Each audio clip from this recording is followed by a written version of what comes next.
depending on how it pans out, we will have to see and take some action here. And react to that. So what would be the pressure at this point, in the range of 8 to 10%, as we heard from HUL, or? No, it would be lower for us. It would be lower.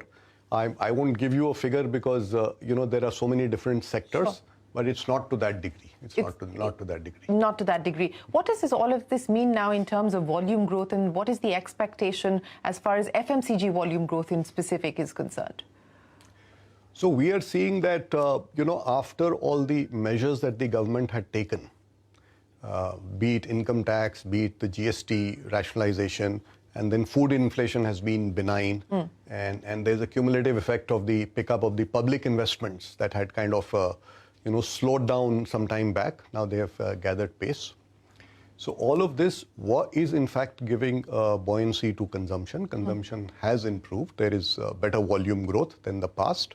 I won't give you to specifics because we are near the quarter four, but as a trend, and that's the 10 to 12% kind of growth. No, I won't give you any figures right now because but trends have improved, which is the commentary we gave also in the last quarter, and you're hearing it from some other companies as well. Things have improved, and we are not seeing anything immediately that is kind of dampening this at the moment, but we'll have to watch and see because it's still early days. The price increases have not really gone into or gone into the market in a limited way. The impact of some of the inflationary item may not have as yet got transmitted, may get transmitted with a lag. So we'll have to watch.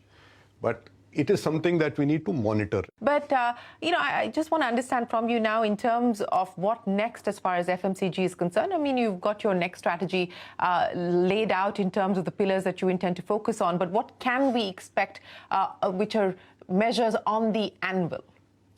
So let's put it this way. I think all of this is really a journey. It's really a journey, and you referred to the ITC Next strategy. So since the time we started, we have gone from about 10,000 to 22,000 crores.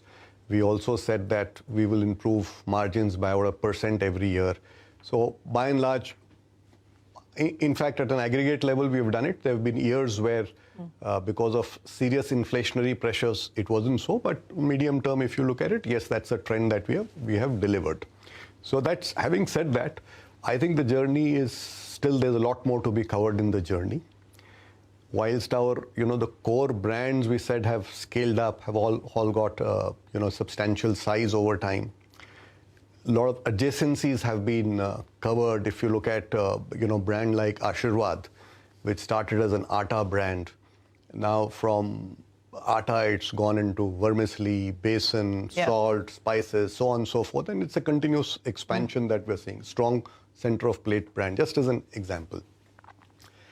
So, but there's a lot of headroom to grow because the addressable market in the FMCG portfolio that we have built is actually in the next few years, the size will be 7 lakh crores. Overall investments, if I were to ask you on the back of the investments that you're making in agri, but also the other investments that you're looking at, what would the CapEx number be for the coming year? Yeah, for the group, 1 year is, CapEx investments tend to be lumpy. Sure. It's not that it's linear. So we'll really look at it in medium term. Medium term, we're talking about 20,000 crores for the group. 20,000 crores, and medium term would mean what, 2 to 3 years? 4 or 5 years. 4 or 5 years. Yeah. So 20,000 crores over the next 4 to 5 years. Yeah. Let's also talk about the cigarette business because that's seen a regulatory impact on account of the tax incidence. In fact, the tax incidence has been quite high.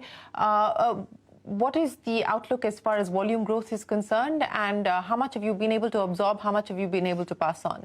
If you look at it in India, already it's just about 10% of the tobacco consumption in India accounts for 80% of the taxes. So therefore, it's many times taxed than other products. Our taxes are about 14 times on a per capita GDP basis higher than countries like the US. Right? So that's just to give you data on the intensity of the taxation. Illicit is equal to 1/3 of the legal industry. So that's the magnitude. So that's the concern that all of us have, that every time the taxes go up, it gives a fillip. And this is what worries us. That's what worries the industry. So the view we have, the way that we are approaching it at least is that if we passed on we have to ultimately, the tax increase is massive. We have to pass it on. There is no question of absorbing it. But if we were to do it at a single stroke, then it probably can lead to a larger shift to illicit. So we want to stagger it up. So we are staggering it up so that... How much have you already taken? We've taken about, I think, 50-60% of it, something like that. It's ongoing. You see, it's ongoing. I don't have an exact figure. It's ongoing. And